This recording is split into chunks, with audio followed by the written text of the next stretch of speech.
So we are live.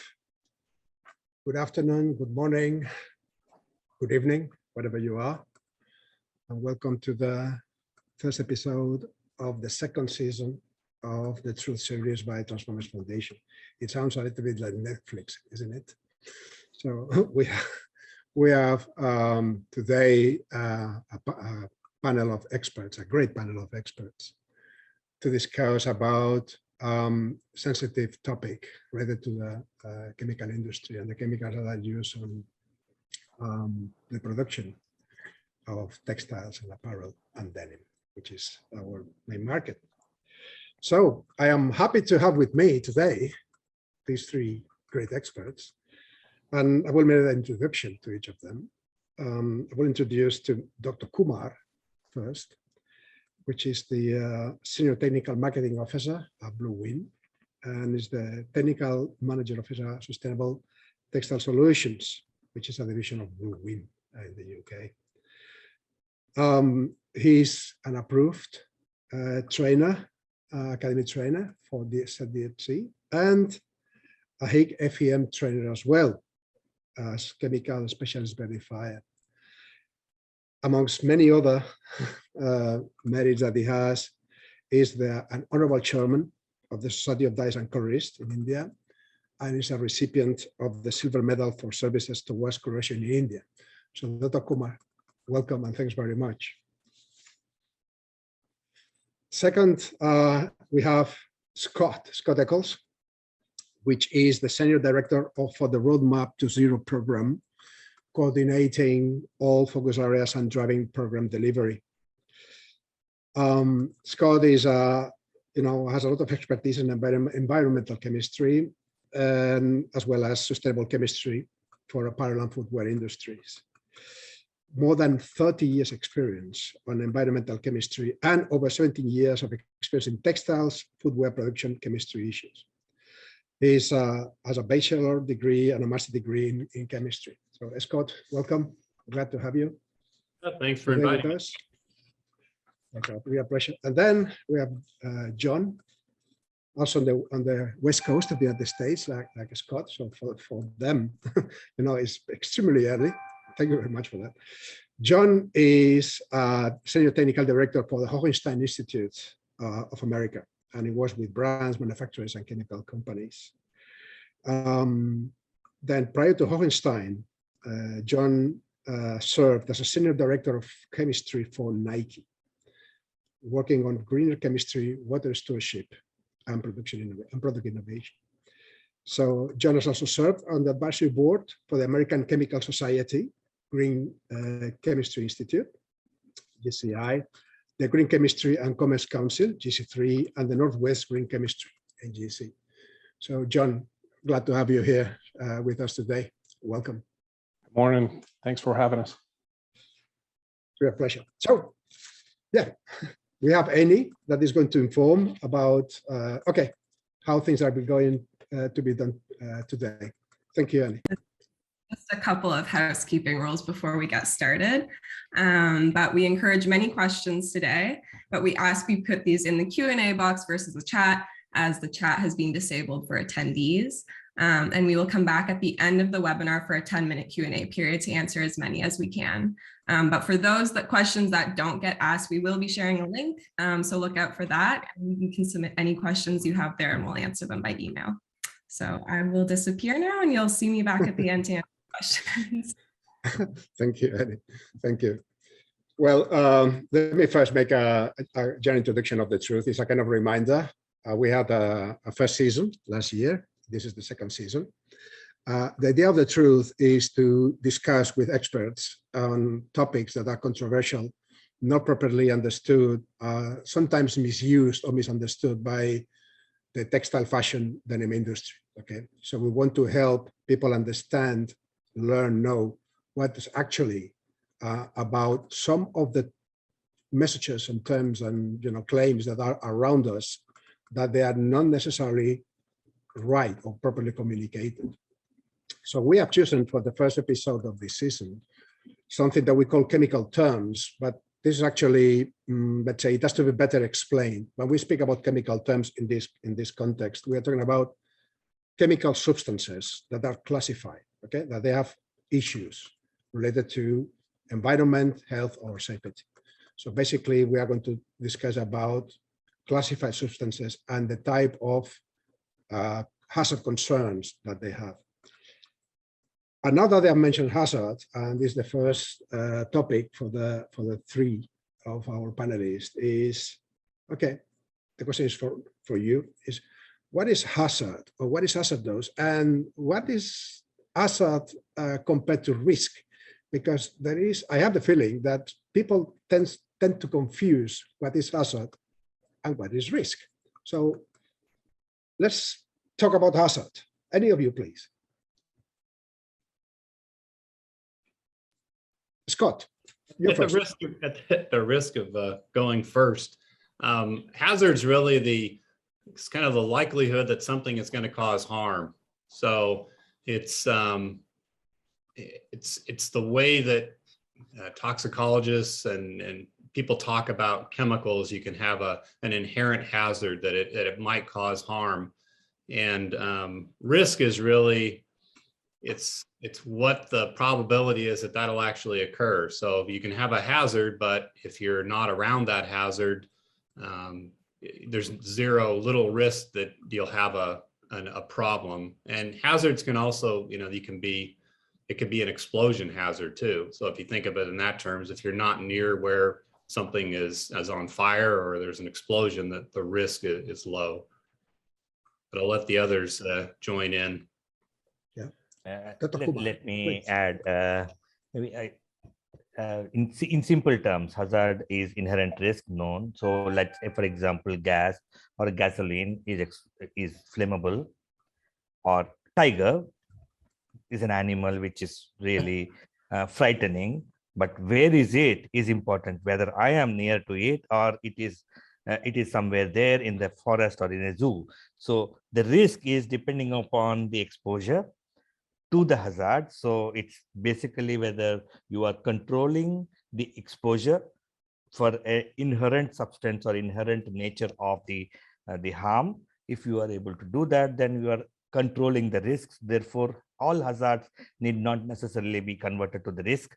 So it is basically in chemical terms, when we are looking at the chemical management systems, you have to look at all hazards and identify the possibilities of exposures and scenarios of exposure and possibilities of all eventualities to look at minimizing the risk through various options to either minimize the exposure or the length of the time of exposure or number of people, etc., so that you will do an occupational hazard assessment to manage the hazard not to become a risk. So basically, a hazard is inherent nature of the substance, understand it, reduce the exposure so that you can minimize the risk. Yeah. And John, there are many types of hazard, right? I mean, it's not only mechanical or physical, chemical. Yeah. Everything around those is potentially hazardous, right? It's hard to follow a tiger discussion, but if you think about the tiger has multiple hazards. So it may have claws, it may have teeth. Same sort of thing happens with chemistry. There are different ways a chemical can be hazardous. And I think a lot of times in the press and discussions out there, you'll hear a lot of discussion about hazard only. And I think that's a good focus. I think we should try to eliminate as many hazards as we can, but I also think it scares a lot of people. Whereas risk kind of balances it with, you've got a tiger, but it's in a cage. So maybe you'd be better off not having the tiger at all. Maybe it belongs somewhere else, but you shouldn't scare everybody that there's a tiger over there.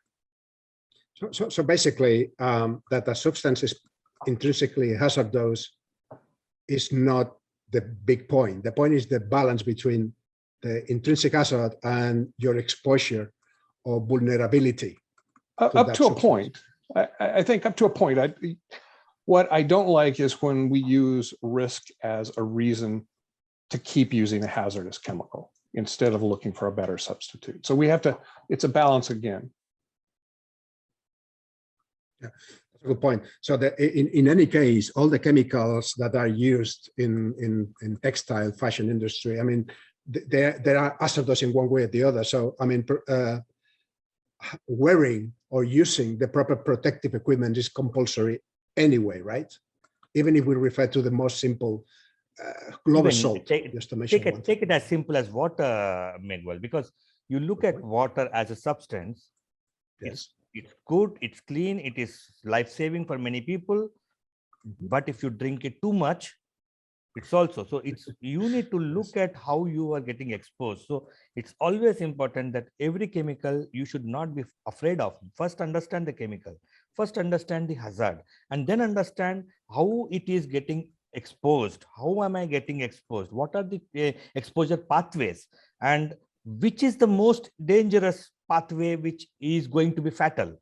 And is it going to impact many people or only people who are a risk of handling it? All these aspects, and then the protective equipment will come at the end. But there are many areas of managing hazards, so that you can do a management thing like, okay, I don't want people to expose to 8 hours a day, because it is going to be more riskier if that person is getting repeated exposure.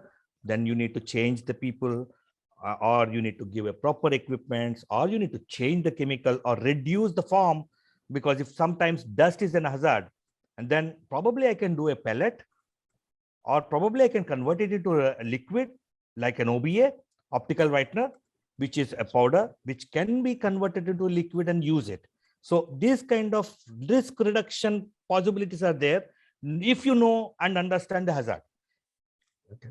I think that I would just add that please, Scott. I think the way to think about it is to try to use the chemical that has the least hazard, so that you can use the least amount of protective equipment that's needed. So, you know, rather than picking one, if you have a choice of high hazard and having to over-engineer and rely on a lot of protective equipment, the idea behind green chemistry is to choose the one that has a lower hazard, so that reduces the amount that you have to rely on protective equipment, or the levels of protective equipment, which is usually costly.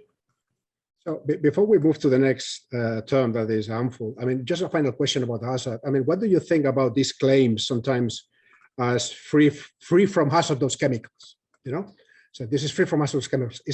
What do you think about this type of claims? I mean, free from hazardous chemicals is what? Greenwashing. Unless they're selling you a vacuum, it's got chemicals. I love it. Yeah, exactly. That's the thing. So free from hazardous chemicals is greenwashing. I mean, listen, there must be an additional explanation, you know, expanding a little bit, elaborating more, okay, that claim. Looking at the chemical suppliers, I understand what some of the chemical suppliers would be thinking.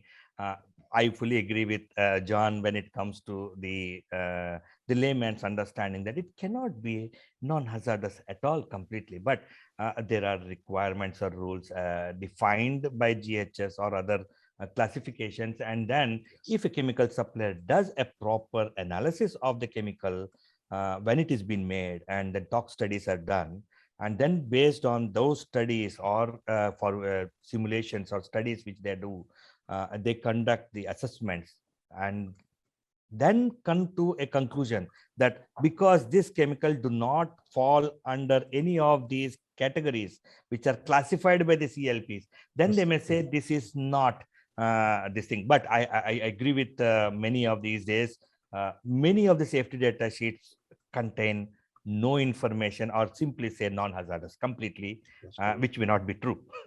It has to be clear. I mean, something that sounds that scary is not necessarily true. Okay.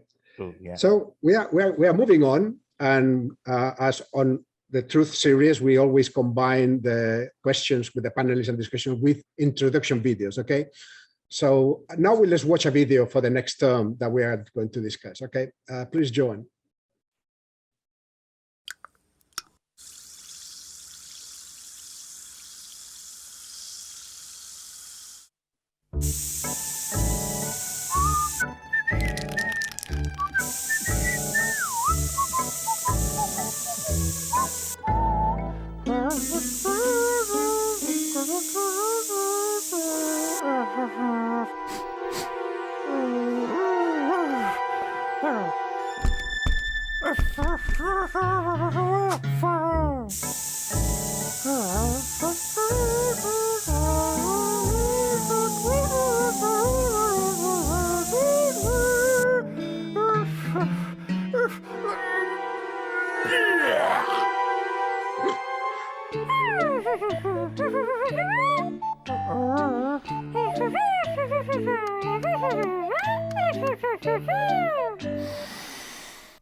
Harmful. Okay.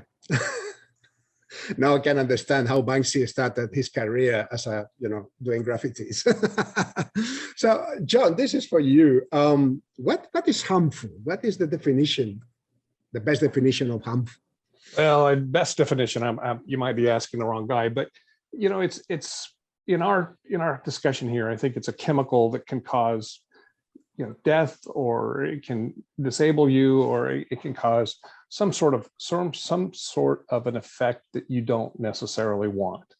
I think it's a useful term in our industry because it's almost like an umbrella term. I think almost everybody understands the general purpose behind saying something is harmful. So we could get really down into the weeds as to what defines harmful, but I think overall it's a generic term that alerts you that something could go wrong here. Right. And John, who defines and how is defined a substance? Who determines that a substance is harmful? Well, there's a number of ways to look at it. You could look at the toxicology endpoints, trying to understand where it would be harmful, what would it impact. There's a number of ways, and I think some of the other terms that we have coming forward will actually help define some of those as well. So maybe we park that one, come back to it if we don't hit it with the other points.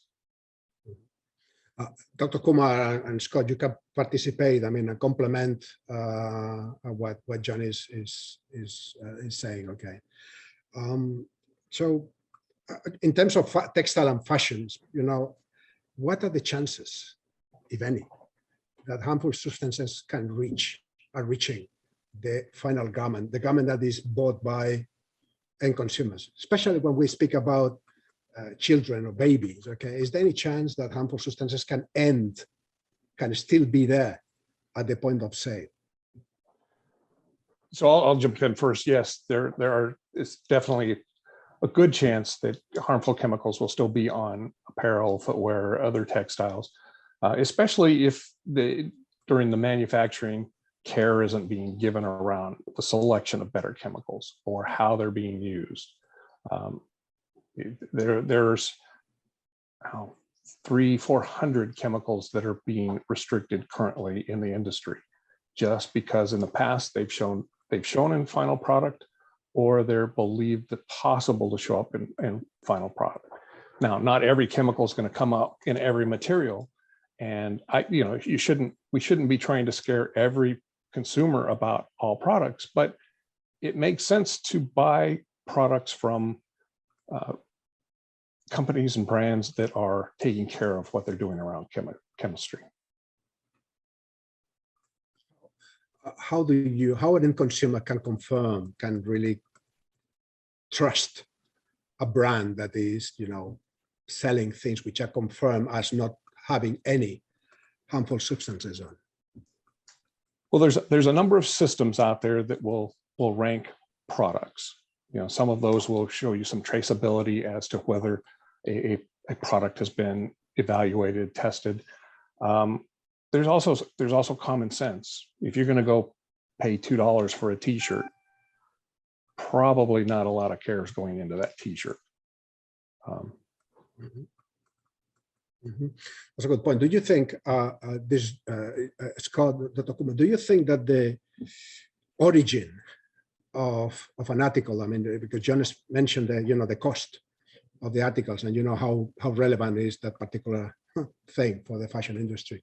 Is there any chance that a garment may contain harmful substances depending on where it is produced? Obviously the conditions are important, but is any link between origin or potential origin and presence of harmful substances on the final garments? Is it possible to establish a connection?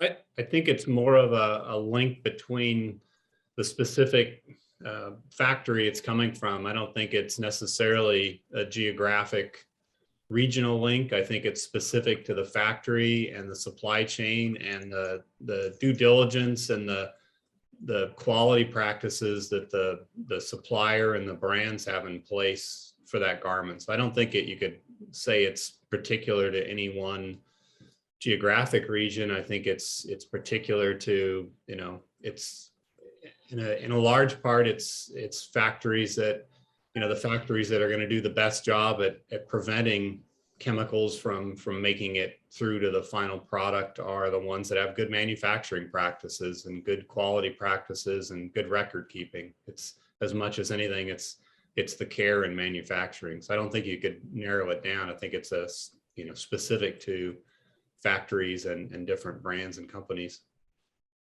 Yeah, It's also right. important to note, Miguel, that we also need to understand how it all started or how the things are.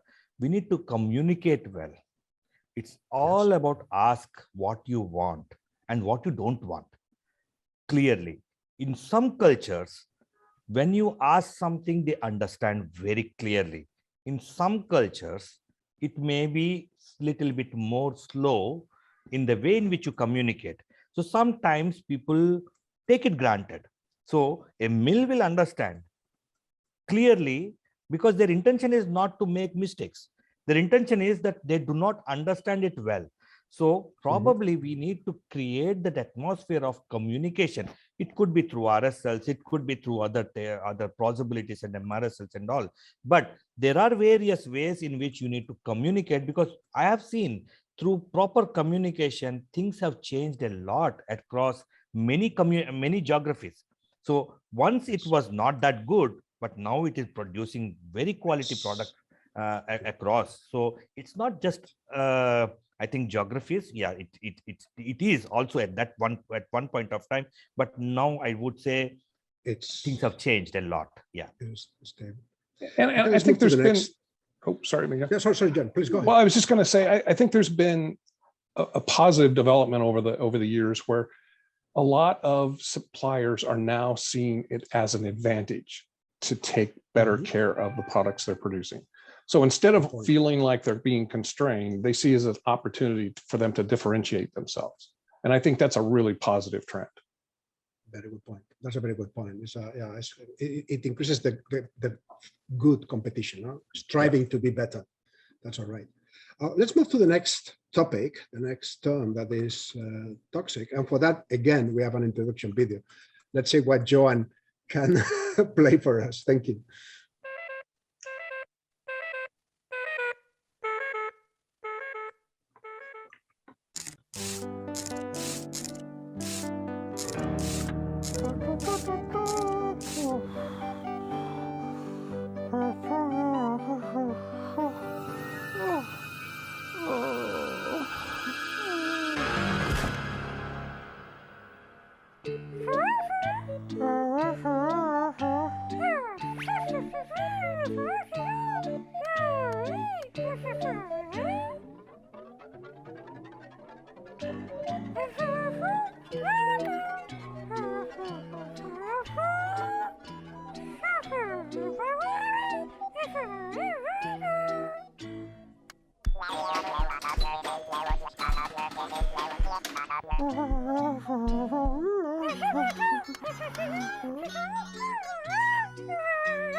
Toxic.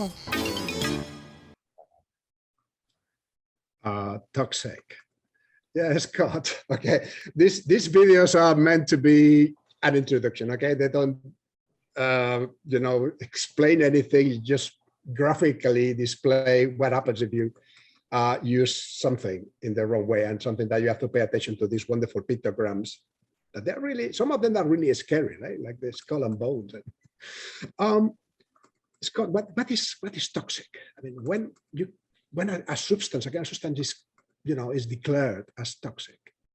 That's a great question. I'll preface it by saying I'm not a toxicologist. I just have been around some of the terms for quite a while. So, a toxicologist may give us a slightly different answer, but I think, in general, toxic is all chemicals have a toxic effect associated with them. And as we pointed out in some of the earlier discussions, it depends on how much of the chemical that you're exposed to.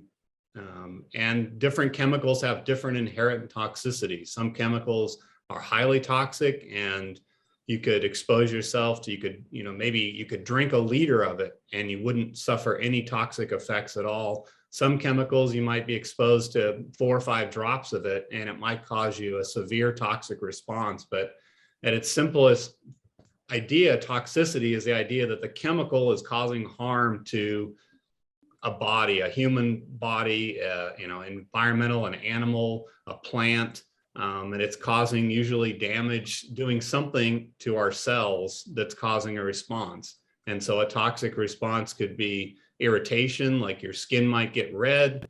It could cause cancer, so it could cause cancer to develop. And so it's important to know that all chemicals are toxic at some level, that there's different ways that toxicity expresses itself. It could be a carcinogen, it just could be irritation, but it affects different parts of the organism. So some things might target our heart, some things might target our lungs, some things may target the way that plants grow, or that, there's been examples of where, bees and developing insect colonies. So they all have a different mode of action, but toxic is the idea that something can cause an impact. And within that, though, there's a high degree of something can be practically non-toxic, or it can be highly toxic.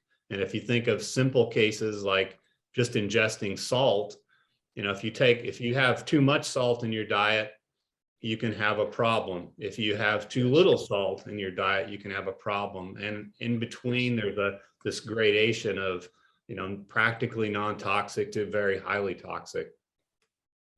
And John, on the textile, on the type of formulations and chemicals are used on the textile industry, what is the most common type of toxicity? I mean, is there any, particular organ, specific organ that is kind of most of the chemicals used on the supply chain to produce that are, for breathing, bad for blood or bad for specific organs? Is there any type of toxicity that, chemicals used on the supply chain are specifically bad? Well, some of the more common ones I would think would be formaldehyde, which would be an irritant, but it also can cause, it's suspected of being a carcinogen or a known carcinogen. It's been around for a very long time. It does a great job of controlling certain fabric properties like wrinkling and shrinking, but if it's left on the product, there's a problem. You have other examples where there will be certain metals that could be in colorants. They give a vivid color, but if they're ingested, you have a problem. So there's a couple of routes where you really have to be more careful with apparel, I would believe, and most of it would be around the skin that it's covering. I mean, that's the largest organ we have is our skin, and we wear something against it 8, 12 more hours a day, sometimes when we're sweating. So we're extracting things off of that textile, and it sets right on our skin. Some of those things will be an irritant. Some of them could even go through the skin. Other things you have to worry about will be like kids, because they will take a shirt and chew on it. And so then they have a different mode of exposure.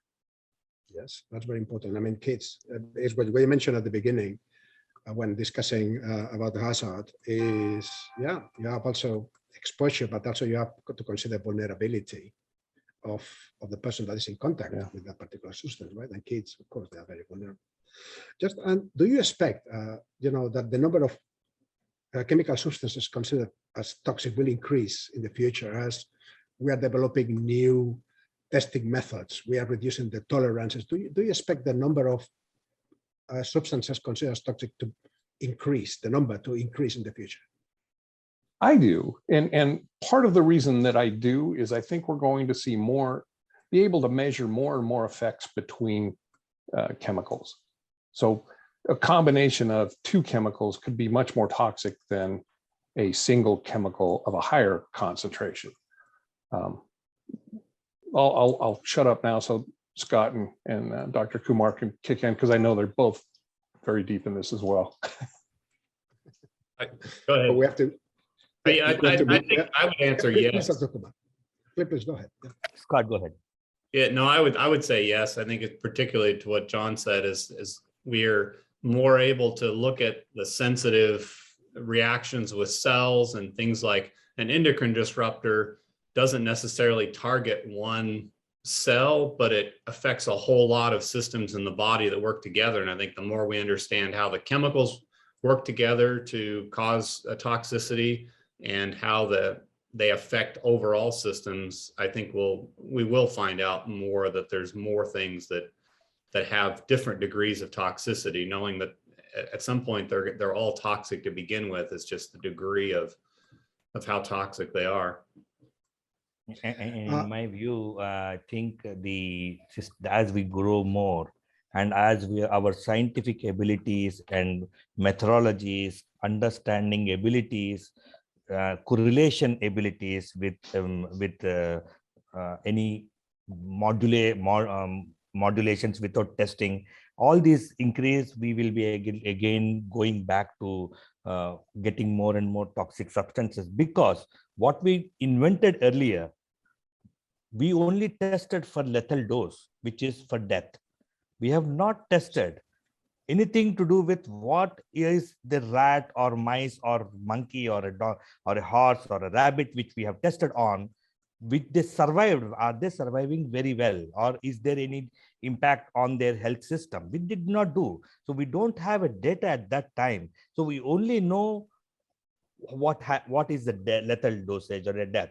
So now we have studied little bit more about the organs and about the health and human health aspects. So more we study, more research which people are doing with the doctors when they come and say that these people are being identified to be exposed with this particular scenario, and then we find this organ was found to be cancerous, then the things will go back and we conduct the root cause analysis, and then we see what is the main reason and the substances and all that exposure scenarios, and then probably we come back to the conclusion that yes, this is what is possible, and then conclude it. And in that case, if those kind of things, what was previously was a fantastic molecule could end up into a hazardous substance. So I am expecting that new molecules will come up in the MRSLs or in restricted substances every 6 months or every time when we identify something new, and it is going to grow more as we are getting more wiser. Yeah. Dr. Kumar, yes, talking about different types of toxicity, and that, I mean, there is something, a type of toxicity that is not very well known or understood by the common audience, is aquatic toxicity. Okay, it's something that kills fish. Okay, so we are talking about aquatic toxicity here, and Dr. Kumar, so is aquatic toxicity is related to human toxicity in a way? I mean, if we discharge on the water something that is, killing fish or algae or other type of life, is that going to affect us as users of textiles in any way?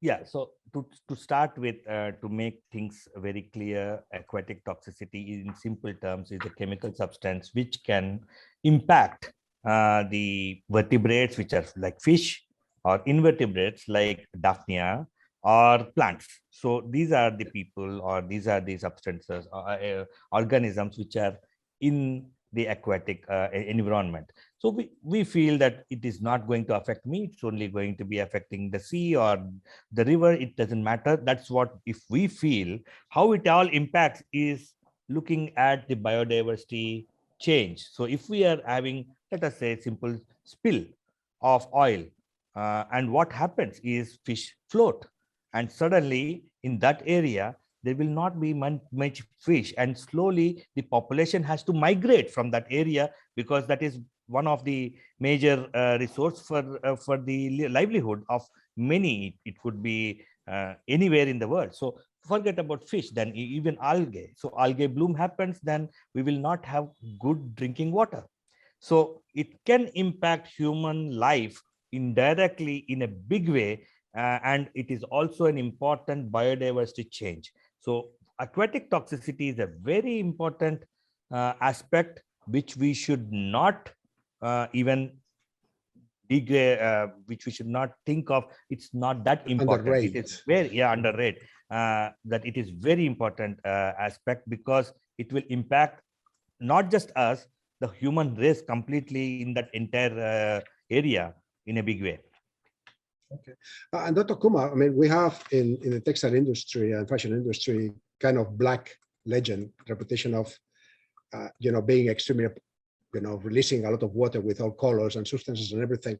I mean, do you think that the textile industry is really doing efforts to treat the waters properly and then reduce the possibility of having aquatic toxicity or, downstream on rivers or at lakes?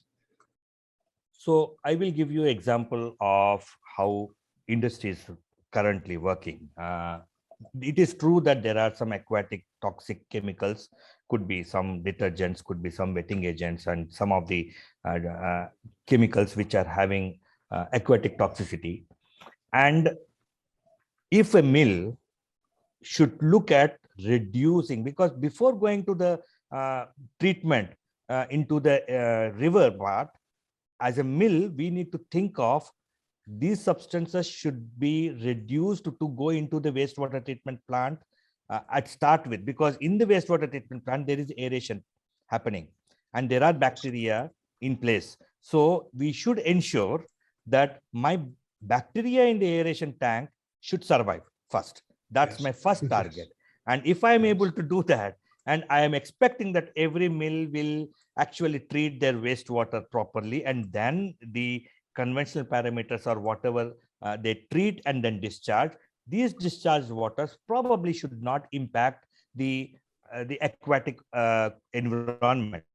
However, we need to reduce the exposure or discharge to the wastewater, or directly, because some people will directly discharge without some lines in the wastewater in the mill may not go via a wastewater treatment plant. So it could be some direct domestic lines or etc., where you can clean, and the spills of these aquatic chemical substances could harm a very impact very highly. In those cases, that is one of the reason why chemical management involves secondary containment. So you contain them. Yeah, that is one of the simplest thing which people do or think about. You contain these chemicals. Do not let this go without treatment. Do not let this go directly to a wastewater treatment plant, so that it will impact the bacteria and their health. And especially these days when COVID is there, antimicrobials are going to be an important aspect. So we need to also look at all these aspects, and they can definitely harm. And mills are doing their bit, but a lot to be still done. Okay. That's yeah. Can I add to that, Mika? Yeah, sure, of course. So some of the challenges I see with our industry is just how many mills there are. I mean, there's thousands of mills, and in many parts of the world, they're all trying to treat their own water. And with the best of intentions, most of them have started with a wastewater system that was designed when the company was built. And then over time, if they've been successful, they may be over capacity for that wastewater treatment. And then even if they're under capacity, they have to know how to treat that wastewater. There's just a lot of ifs that have to happen for us to improve our industry. And one of the best ones that I can think of is start with better chemistry to begin with. Because if you can come up with better chemistry to begin with, you're going to have less to treat on the back end, but you still have to look on the back end. And we have to give all these mills tools. And I think that's what Dr. Kumar and Scott have spent so much of their time doing, is working with chemical suppliers and mills, trying to show them a better way, trying to show them tools that will help them be more productive and safer. Yeah, just to add quickly to that, I think as Dr. Kumar pointed out, aquatic toxicity is really highly relevant to the community surrounding these facilities and mills. And so it's one of the major impacts. And while most people look at ZDHC and say, well, you're really focused on chemicals in the products or chemicals in the mills, and you're looking at those MRSL chemicals in the wastewater, one of the big improvements, I think, with the ZDHC system is that people are lining up behind a set of wastewater criteria that are not just for the MRSL compounds, the traditional ones people think of as being problematic, but it's around the idea of better wastewater treatment overall. So you're reducing the COD and the BOD, the things that might cause fish to die off in the water. And so one of this kind of a side effect of following the wastewater treatment guidelines and using things like the operator training that we're establishing in the qualifications is that you get better wastewater treatment and you prevent these things on aquatic toxicity that can have severe impacts to the local areas. Right. Now let's move to a big word, and this is for John to start with, is pollutant or pollution. Okay? Yeah, because if you Google pollutant, there are billions of pages. It's kind of everything is pollutant. So what is pollutant? I mean, is that like this? Everything is pollutant one way or the other, like when we were talking about hazardous, right? Yeah. So I think one of the better definitions that I saw was it's the release of a chemical in this situation that makes either the land or the air or the water dirty, unusable, or even unsafe. I mean, if you can kind of keep it succinct that way, and then all of the other things that we've been talking about fill up into that. So what would make it unsafe? Well, there's toxicity. There are things like that. Pollutant is pretty broad term, but I think it's a good term because most people understand it out there. At least at some level. John, I'm going to read something that is coming from the European Parliament research service, okay? And I would like you to comment on that. It's a public, official European Union, European Commission, European Parliament document. It says that textile production is estimated to be responsible for about 20% of global clean water pollution from dyeing and finishing products. Fashion is the second most polluting industry in the world, coming just after oil. So, John, what do you think about this official statement? I think that's absolutely true. Now, if you'd asked me that 25 years ago, before I got with the industry, I would not have thought about it. And I think most people don't consider apparel and footwear and textile industry as being that big of an issue. But massive amounts of water are used and a lot of chemistry. And I'm not even talking about growing some of the crops. I'm just talking about the dyeing and finishing. We think there's around 4,000 to 6,000 incoming individual CAS numbers. A CAS number is a unique numbering system for every chemical. The idea of a chemical. Yeah. We think there's about 4,000 plus of those just just as individuals, if we don't know that number, we don't know how many mixtures or formulations they're making.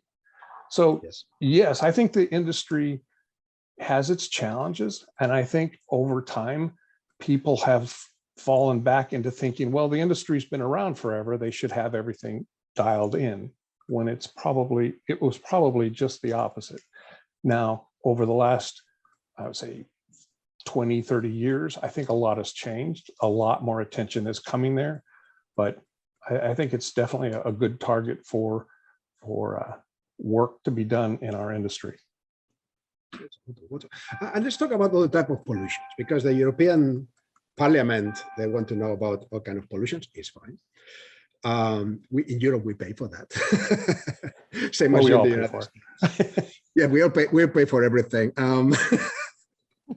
So let's talk about emissions, air emissions. Okay, and here the European Parliament report says that it is estimated that the fashion industry is responsible for 10% of global carbon emissions, which is more than international flights and maritime shipping combined. This is, and the other thing, we have also the microfibers, okay? That is now, a topic that is very, very much in discussion. So is fashion industry polluting not only the water, it's polluting the air, we are releasing microfibers galore. So listen, do you agree with that? Is it so bad? Well, I do think there's a lot of embedded energy in our industry. A lot of chemistries, you have to heat the water up, and then you have to treat the water, you bring more water in, you heat it back up. That alone has a huge carbon footprint that I don't think a lot of people are considering or hadn't been considering yet. The microfiber issue, that is not going to be, or microplastics, that is not going to be something easily fixed. Okay. Because it's going to have to, in my opinion, you have to choose better fabrics to begin with, higher quality to try to limit what's being released to begin with. But no matter what, you're still going to be releasing something. So what do you do with those microfibers or microplastics? I'm glad you picked two small topics here, Miguel. Well, they're not small. We're talking about billions. But for Dr. Kumar and Scott, I mean, your opinion about these micro nanoplastics that are everywhere, and I read somewhere that average human is having some kind of 5 grams per week of micro nanoplastics intake, which is basically the weight of a credit card. I mean, is that like this? I mean, what are we doing? Yeah. I think all these things, whether it's you're talking about the magnitude of the amount of water pollution or greenhouse gases that the industry releases, I think the focus on the exact number is probably not the real thing. The focus is there must be a lot, because if you think about the things we come in contact with our lives, it's food and clothing, shelter, all those things are going to cause a lot of impact because there's a lot of people. And so I think with microplastics and microfibers, which I think is probably the better way to frame it up and not just single out, plastics, I think microfibers are definitely part of the environment. And regardless of the fiber's origin, once we've treated it with chemicals which bind to the surface and provide color, which maybe provide strengthening functions, that fiber is no longer the same as when it was in the environment. So, I think as an industry, we need to deal with the fact that all these fibers have been changed and they're no longer the same fiber they were going into the system, whether it's from a biological origin or a synthetic origin, that we need to deal with the issue. And that's what argue to choose safer, less hazardous dyes and finishes to begin with, to reduce the amount that might be released or harmful. And then to figure out ways, I think, going back to the wastewater treatment, I think there's a lot that can be done on wastewater treatment and the releases that microfibers that are done at the production level. But I think that it's one of those things that kind of goes back to your question of, are we going to find more toxic chemicals? I think this was an issue that's been out there for probably quite a while and nobody ever looked for it. And then all of a sudden people started looking and realized it's everywhere. And it's probably been ongoing for quite a long time. It's a big thing. Yeah. Now we have another video for the next topic. Oh, sorry, Doc. Just to add before we go to that, I think what in my view also is, we need to focus on at the user end, because we are all focused at the manufacturing end. I agree with John, because we need to ensure that the good product, a longer fiber, better fiber need to be chosen rather than easily removable or easy microfiber, reducible fibers need to be looked at. But at the user end, we are washing clothes every day. So we have to look at the possibilities of the degradation of the article which we are creating, and how much is it going to release into the environment rather than while it is manufactured. That's also in part. That means we need to look at it holistically from the design, rather than just look at only focus at the wastewater treatment plant, or only at the place where it has been manufactured. Yeah, I like this point, Mr. Kumar. You brought something important, is that everything starts on the design. So yeah, I mean, the designer or the person that figures out a new garment, that person has to consider everything. I mean, including the possibility of releasing microplastics or microfibers on the environment. That's a good point. Everybody is involved. We have for the next topic a video that Joan, we can play. So please.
Yeah, I wonder the language that these guys are speaking on, right? I mean, they show. So whatever is that.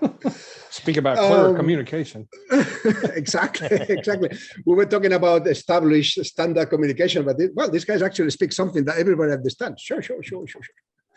Okay, not all the videos are like this. We had some sad videos that we were thinking maybe we can play that. We had one, Dr. Kumar, for Aquatic Toxicity, that was extremely sad because they were about fish dying, So after every 2 days there was a picture of the fish, and that was so sad. I said, okay, let's forget it. Let's play this type of videos. Scott, when is a substance considered as irritant, allergenic, that generates dermatitis, when a substance is that? Because it's also related to the vulnerability, of the person in contact with it.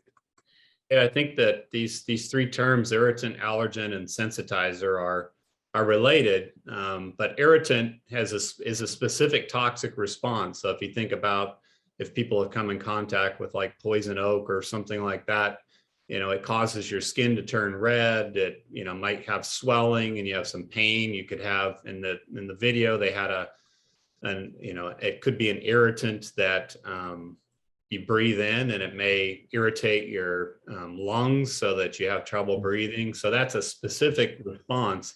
Allergen and sensitizer are kind of taken together. So an allergic response could be some sort of irritation. Your skin could turn red. You could have problems breathing. But an allergen is something that it's a chemical and it's reacting with a protein in your body to then cause your body to have an immune response. And chemicals can have a range of allergenic responses depending on the person, because some people are very susceptible. If you think of, some people have allergies to pollen and some people are not that allergic to pollen. So there's a wide range of responses based on the individual.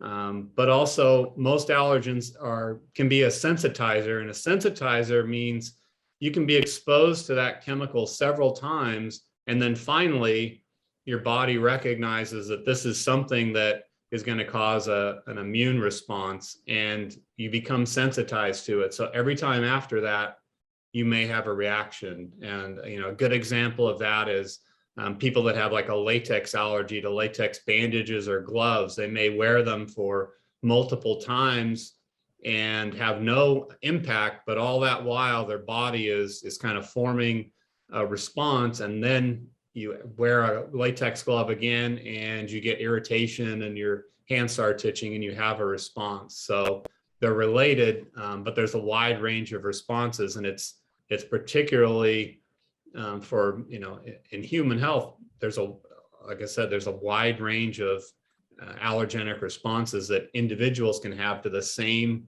allergen, which makes it sometimes difficult to make sure that you're protective, because a lot of people may not be sensitive to it, but there may be a small subset of people that are sensitive to that particular allergen. So it's very difficult to classify a chemical substance as allergenic, because it may be allergenic only for some people. Okay. Yeah, I think it's easy. I mean, the effect, you can document the effect, but it's difficult to predict sometimes, what range of people. But I think within the fashion industry, particularly nickel, isocyanates and polyurethanes, formaldehyde, those are all pretty common sensitizing allergens. Dispersed dyes, the reason those dispersed dyes are on the ban list is people get sensitized and then they have an allergic response to them. Sometimes they can even have a response to a chemical that's similar. It doesn't even have to be the same chemical. Again, just something that's structurally similar. Yeah, that's right. Easier to write than say. On irritogenic sensitizer, there was a focus, I think it still is, that on fibers, okay? There were fibers that were irritant or allergenic. We watched videos and polyester was kind of, wearing polyester, it can kill you, something like that. But it actually there's responsibilities on both sides. It's on the fiber itself. They are causing whatever reaction. And then we have chemical substances. You mentioned very well, I mean, some specific finishing resins and that can cause contact dermatitis. So it's not easy. So it's not really an easy subject to tackle, because I understand that the test, Dr. Kumar, to identify whether a chemical is allergenic or sensitizer is not easy, right? It's not. No. It's not like checking the lethal dose of a chemical, right? No. and we need to take large amount of database. It's not just easy. Usually it happens that when the customer complains, because usually when you test 100 people or 500 people and different origins, different ethnicities, but you may miss some. So it's not always true that you probably have covered every single possibilities, unlike the lethal dosages. You are right. So it's not always that you will find it easily, unless someone comes and says that I'm having this possible problem and I don't know why. And then you go back and then say, this is probably the reason why. So it is still an ongoing process. I think it is work in progress all the time for this process. A little bit unclear. I mean, you can go to a store and say, listen, I'm itchy skin. after Yeah. wearing that particular garment. So it's It a matter happened to of me, by the way. trust. It happened to me. It happened to me practically because I used to wear one denim garment, and every time I wear it, I identified that only at near the knee I get some itching on only that particular garment. Then I realized this is what it is, and then we went back and we identified that it is oil, which I am is sensitive to. So it is a lubricant oil which is extracted from there, and that I identified. So it happened to me personally that till then we don't know. So it is work in progress. We need to identify that. That's oils on elastains. That's something for another The Truth episode. I mean, about fibers that we are thinking about it.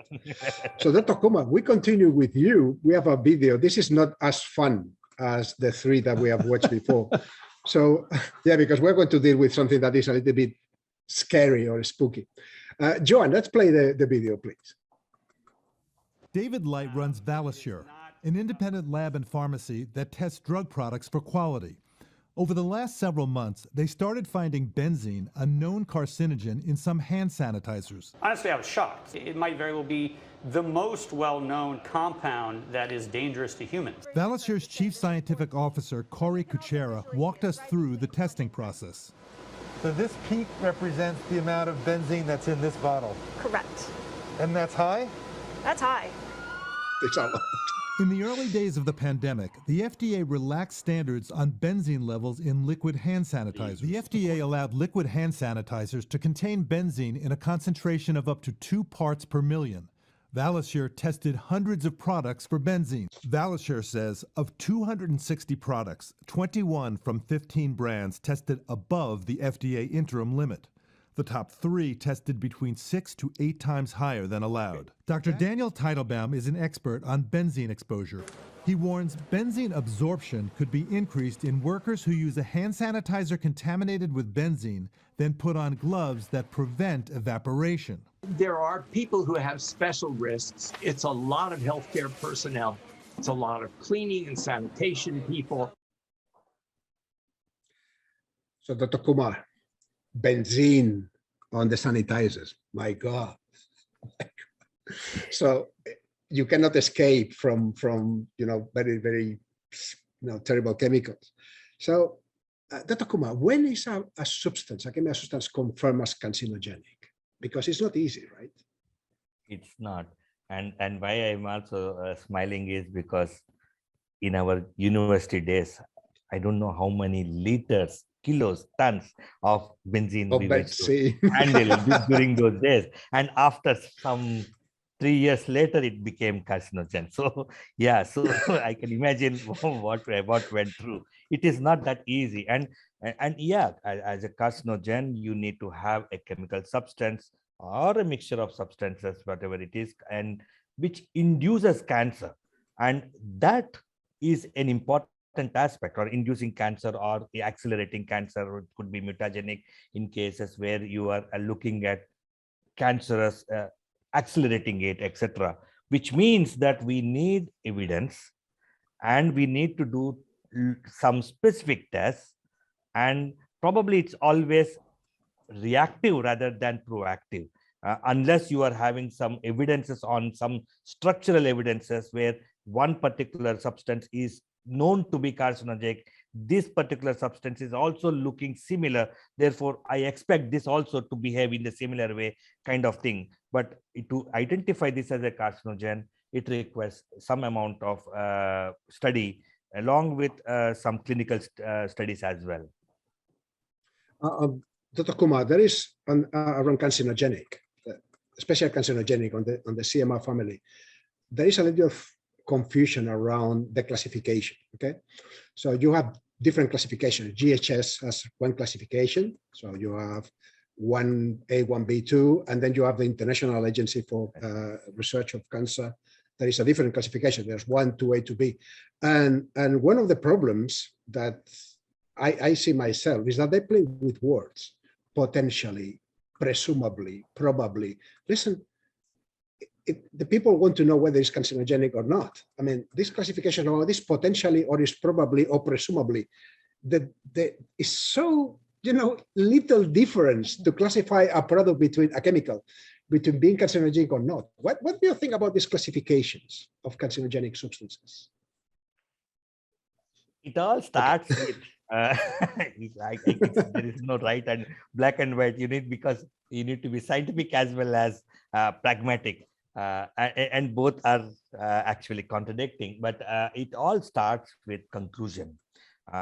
Evidence is there, but inconclusive evidence possibly is looking like, but I'm not really sure about. These are all the doctors coming from the clinical studies, and scientists are giving you the this data coming out from the data. That is where I think these they have created these kind of terminologies. Unlike for people like layman, they don't know whether they have to take it or they have to be cautious.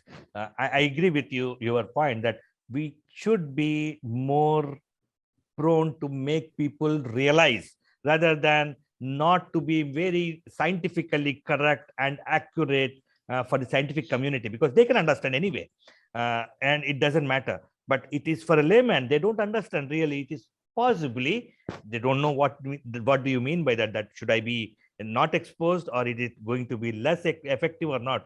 So I agree with you fully about the confusion.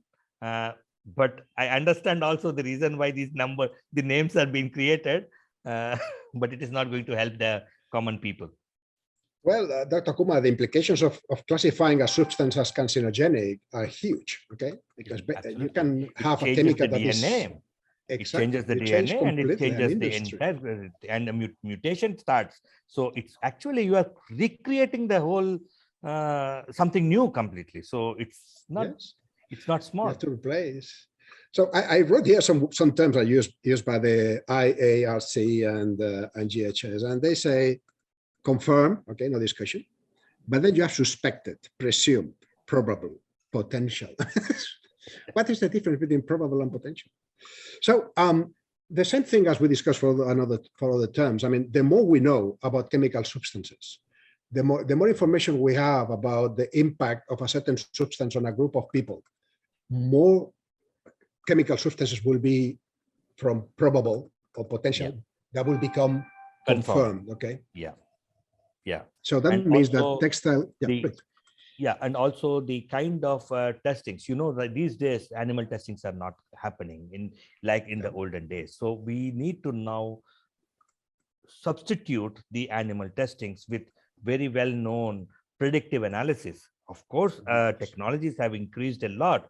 However, the bond relationships and all structural relationships and bond interactions are not very, very well established for all the scenarios. So therefore, we are still learning. And I think probably in future, we will be able to do much more. And in this probable will become confirmed, in my view.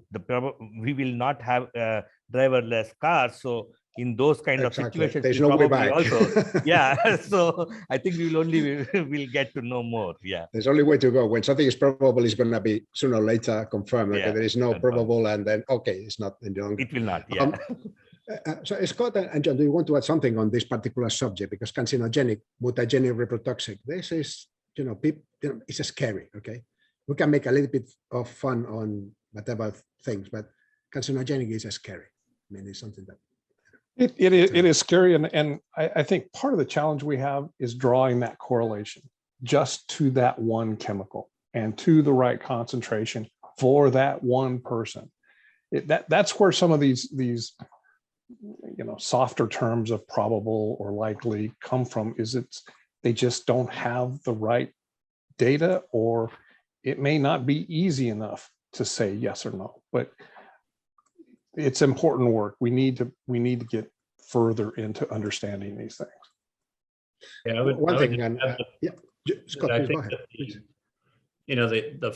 It's a red flag. So if it falls in that category, it's a red flag that should point people to say, we should look for something that is potentially, less hazardous, that has a lower hazard and doesn't have that red flag associated with it. So I think that, it's going to be it's still quite a while probably before we untangle and can understand all these mechanisms. And, we're not talking about just one mechanism. There's, multiple mechanisms we're talking about that cause this. But I think that at the bottom line is if it shows up as this is, possible, probable, suspected, it's a red flag. And if there's something that you can use that's not in that category, then, people should try to use that rather than just stick with one that's in this category and wait till it's confirmed, because that may be a long time away.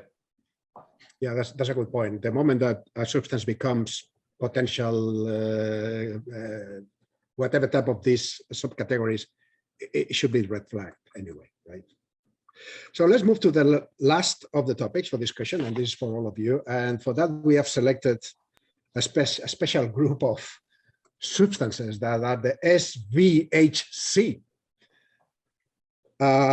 So this is a kind of category that the EPA and the ECHA, they agreed to have a joint position, which is something that, by the way, doesn't happen with carcinogenic. You can have the same substance classified differently in the United States than in Europe, which is kind of what?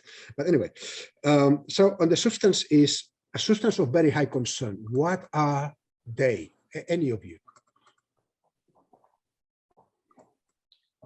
Dr. Kumar. So substances of very high concern are any substance which are classified as under the regulation of CLP. So if they are meeting any of these classifications of 1A or 1B, or classification of 1 for CMR or reprotoxic substances, then they are considered as substances of very high concern, because usually these are like what we just discussed about CMR or carcinogenic. These are of high concern. They need to be taken very, very seriously. And so that's the reason why these sub classification has been created, that very high concern, which are CMR, very biopersistent, PBTs, and VPVBs. So these are the three categories which you usually are considered as these substances of high concern. This is a question that maybe Scott in the best position to answer. Are they many ZDHC in formulations of products used in the textile industry? I mean, can it still be there on formulations? I think from the EU REACH standpoint, it's minimal, because most of those compounds have been placed onto restricted lists or they've been phased out. But I think in general, again, it's a red flag of, if it's not something that's on a restricted list, it's something that could potentially end up on a restricted list, probably will, and you should look for a safer alternative. But I would say in general, over the last 10 to 15 years, the number of legally defined SVHCs has decreased. I think there's still a lot of compounds on that are in use that you would might fall into the category of very bioaccumulative, very persistent. Some of the fluorinated compounds, for example. So I think that there are still some in formulations, but and I think that it's a red flag if it falls under that category, that it's on its way to being restricted, probably. Yeah. And when you mentioned that, I mean, when I asked that, I thought about these water oil repellent chemicals, okay, PFOAs and PFOSs and all that. They are still here, right?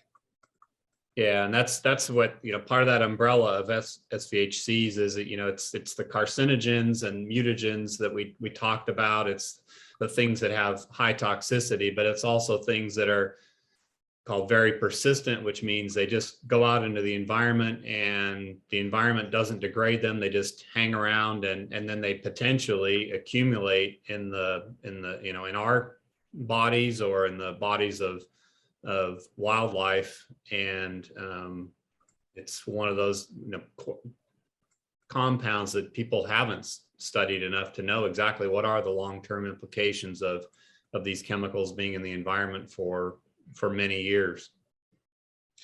And John, what do you think about the position of brands on that? I mean, making sure that the suppliers are delivering things as required and there is nothing. Are they testing, auditing enough to make sure that nothing is passing the filter? Well, enough is kind of like, how do you draw a correlation? But I think attention has gone way up over the last 20 years. I think many more brands have realized they just can't do business the way they used to. They need to be clear in what they expect. They need to be clear in what they don't want in their product. And they need to make sure that they verify it as well. And I think there's a lot of collaborations going on in the industry. There's business models out there that help brands come up with a strategy and a way to implement it. One of the challenges we have in this industry is there are hundreds or thousands of brands, far more than we have technical expertise. So let's tap into common systems and drive some of the changes that we need.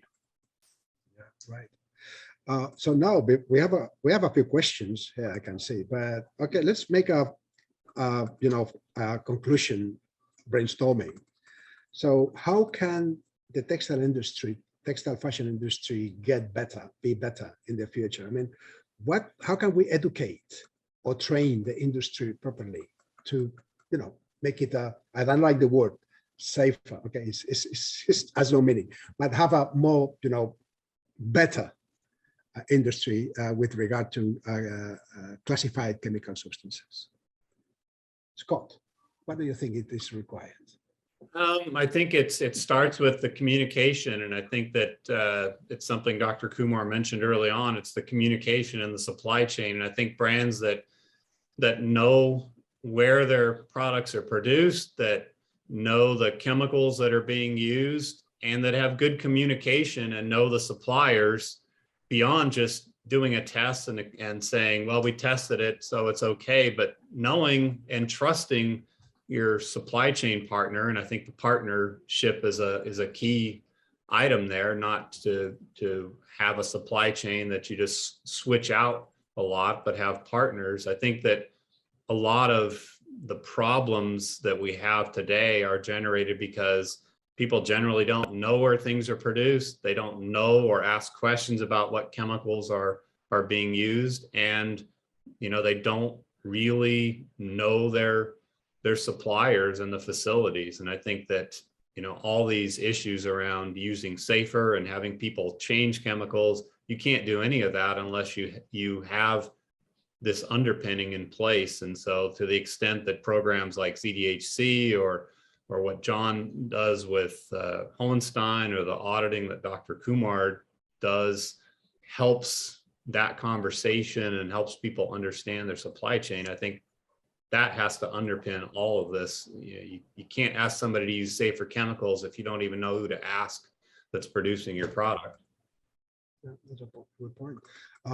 And okay, and just to add, yes, one thing what is important was collaboration as well. So yes, Scott, what is doing is a fantastic job in getting that collaboration picture into the system through ZDHC, because no mill is working for one brand.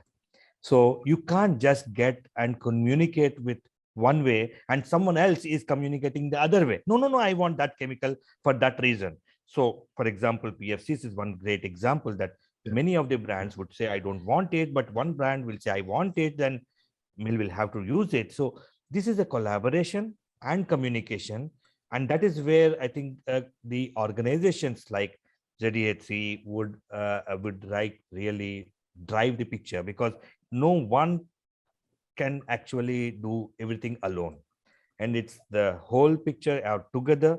It is this picture where we are looking at, and things are changing rapidly. And in 10 years, ZDHC has started to now, I think it's been a really tremendous change. And we expect it to be even more faster because the groundwork is done now. So I think the rapid things will start now giving you. So this is the way in which I wanted to close, like collaboration and communication, so that education. Then the third one is educating. So you need to do all three. collaboration One and real education. quick thing myself is Yeah, once sure. you start seeing the impact that you want and you have a supply chain that's doing what they should be doing, be loyal to them. I mean, push business back to them, because it needs to, financially, it all still needs to make sense. And that has to be something that we consider is rewarding the ones that are doing the things that they should be, not the one that's always going to be the cheapest. Yeah, that's probably not a popular thing to hear out there with some brands, but you're going to pay for it one way or the other. I like this comment because, again, in all cases we discuss about how to do things better, at the end, there's always the money. Is that, okay, whatever we do is going to cause an additional cost, and we cannot tolerate that. This is the wrong approach.